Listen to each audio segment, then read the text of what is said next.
Assalamualaikum warahmatullahi wabarakatuh. Balik lagi sahabat Quran di Akademi Tahsin. Hamdan wa syukran lillah, assalatu wassalamu ala rasulillah wa ala alihi wa ashabihi wa mawalah, amma ba'd. Puji syukur kehadirat Allah subhanahu wa ta'ala, juga salawat dan taslim senantiasa terlimpah curahkan kepada Nabi besar Muhammad sallallahu alaihi wa ala alihi wa ashabihi wasallam.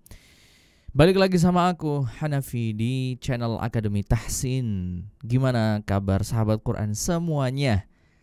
Alhamdulillah, semoga kita semua baik-baik saja, diberikan kesehatan serta keberkahan rezeki dan ilmu, insyaallah ya. Baiklah sahabat Quran, kita seperti biasa akan lanjutkan kembali bedah buku kita di TTG, buku Tilawah, Tajwid dan Gharib dari Wafa. Alhamdulillah kita sudah menyelesaikan materi di bab hukum mim sukun ya. Ada 3 hukum mim sukun ya. Kalau yang masih ingat bisa tuliskan di kolom komentar. Sekarang kita lanjutkan di bab materi baru, bab berikutnya. Langsung aja kita buka di halaman 139. Yang punya bukunya di rumah, dimanapun yang punya bisa buka juga ya. Oke, ini bab 4 ya, halaman 139 seperti yang sahabat Quran lihat, membahas tentang idghamun atau idgham ya. Sebagaimana yang udah kita bahas sebelumnya, kalau idgham itu yang udah kita bahas ada idgham bi gunnah, idgham bila gunnah dan seterusnya, itu di hukum nun sukun atau tanwin ya. Kenapa dinamakan idgham? Karena artinya adalah memasukkan ya. Dari kata idkhal, dakhala yadkhulu, dari kata bahasa Arab artinya masuk. Idgham, idkhal, memasukkan gitu ya. Nah, di sini adalah hukum-hukum idgham yang ada 3 ya. Yang ada di buku TTG ini. Ada idgham mutamatsilain, idgham mutajanisain, dan idgham mutaqaribain. Nah, di sini adalah huruf-huruf yang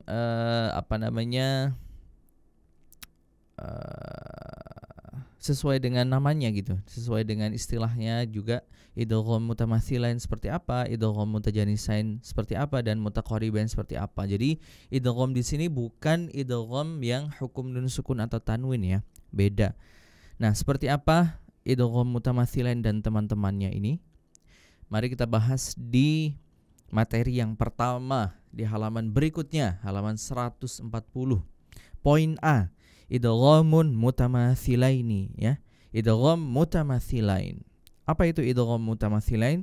Seperti biasa, kita bisa senandungkan untuk cantolan atau pancingan ingatan kita biar bisa lebih mudah untuk mengingat definisi dari idgham mutamatsilain. Mari kita senandungkan dengan syair berikut ini. Idgham mutamatsilain, tut tut tut, leburkan dua huruf yang sama. Pertama sukun, kedua hidup. Ayo kawan kita belajar mudah dan menyenangkan. Kurang lebih kayak gitu lagunya. Walaupun agak maksa dikit ya di tut-tututnya. Ya, sahabat Quran kalau punya ide gitu, tut-tututnya kita ganti apa yang enak ya? Bisa tuliskan di kolom komentar ya. Nah, jadi kurang lebih kayak gitu lagunya. Oh ya, itu tadi pakai lagu Naik Kereta Api tentunya ya. Nah, idgham mutamatsilain kita bedah definisinya ya secara rinci. Idgham mutamatsilain adalah meleburkan 2 huruf yang sama. Udah, itu apa definisinya. Gampang dan mudah dimengerti dan mudah difahami dan dihafalkan ya. Pokoknya mutamatsilain berarti sama gitu. Dari kata misl kan, sama, persamaan gitu. Jadi 2 huruf yang benar-benar sama itu mutamatsilain. Nah, intinya di situ. Contohnya ada beberapa huruf-huruf yang kita contohkan di buku TTG ini ya. Yang pertama huruf lam, ada huruf dal, yang kedua kemudian berikutnya ada huruf ba, huruf ta, huruf fa, dan huruf zal. Dan tidak semua contoh kita masukkan di sini ya. Ini beberapa contoh idgham mutamatsilain. Nah, pertama yang huruf lam dulu. Ya, konsepnya semuanya tentunya sama di sini. Ketika dua huruf yang sama itu bertemu, huruf yang pertama itu sukun, huruf yang berikutnya itu huruf hidup ya. Huruf hidup itu maksudnya huruf yang berharokat gitu, berharokat kasrah, fathah ataupun dhammah. Oke, langsung aja kita contohkan biar lebih mudah difahami, biar lebih jelas dan bisa dipraktekkan ya. Yang pertama, huruf lam sukun ketemu huruf lam. Bal la yakhafunal akhirah. Nah, cara bacanya meleburkan aja. Jadi cukup meleburkan ke huruf berikutnya. Balla gitu. Jadi bacanya itu seperti idgham bila gunnah tuh. Jadi kayak idgham bila gunnah yang mana memasukkan tanpa dengung ya. Jadi tidak boleh ditahan atau didengungkan. Nah, kita masuk aja ya langsung ke potensi-potensi kesalahan yang sering terjadi di idgham mutamatsilain. Yang pertama, tentunya tadi yang udah kita sebutkan. Adanya dengung ya. Itu salah banget ya. Tidak boleh ada dengung di idgham mutamatsilain ini. Jadi contoh yang salah dikasih dengung seperti ini.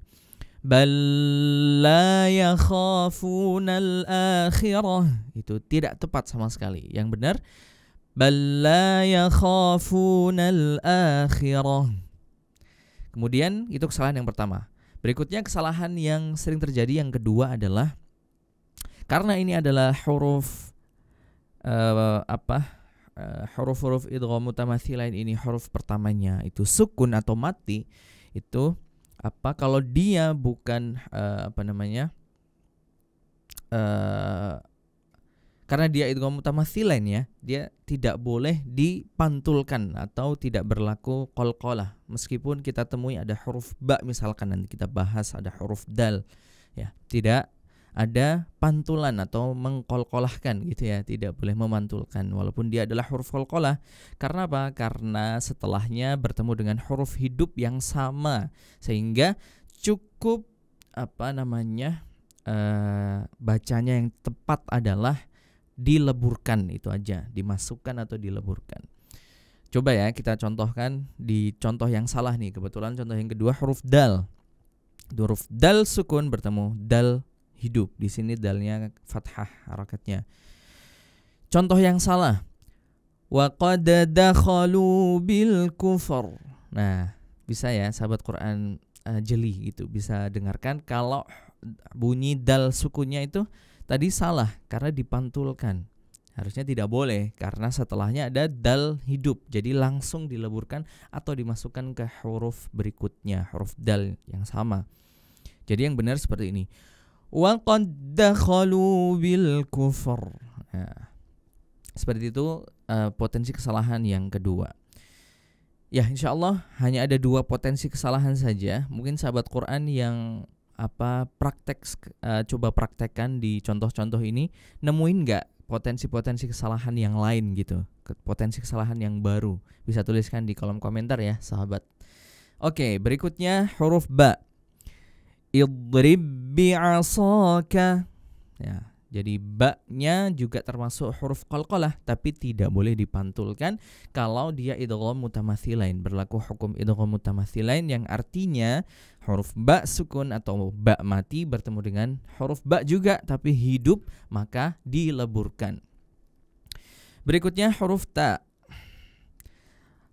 Rabihat tijaratuhum. Rabihat tijaratuhum. Huruf fa. Yusrif fil qatl. Huruf dzal. Idzahaba. Jadi sesimpel itu dan semudah itu cara melafalkan atau membaca bacaan idgham mutamatsilain ya. Baiklah, sekarang kita latih kebacaan yang lumayan panjang, maksudnya lebih panjang dari contoh yang pertama. Langsung ya. Yang pertama, wal yaktub bainakum katibum bil adl. Berikutnya, kalla bal la yakhafunal akhirah. Nah, ini sama seperti contoh lam yang pertama tadi ya. Hanya ada tambahan kalanya di awal kalimat atau awal kata. Baiklah sahabat Quran, seperti itulah hukum bacaan idgham mutamathilain. Ya, semoga bisa difahami dan dipraktekkan dengan mudah tentunya sama sahabat Al-Quran semuanya. Kalau misalkan ada unek-unek atau ada sesuatu yang sahabat Quran kurang jelas atau kurang mudah dimengerti tentang penjelasan bacaan idgham mutamathilain ini, bisa tuliskan di kolom komentar. Insyaallah kita akan bantu untuk kasih solusinya.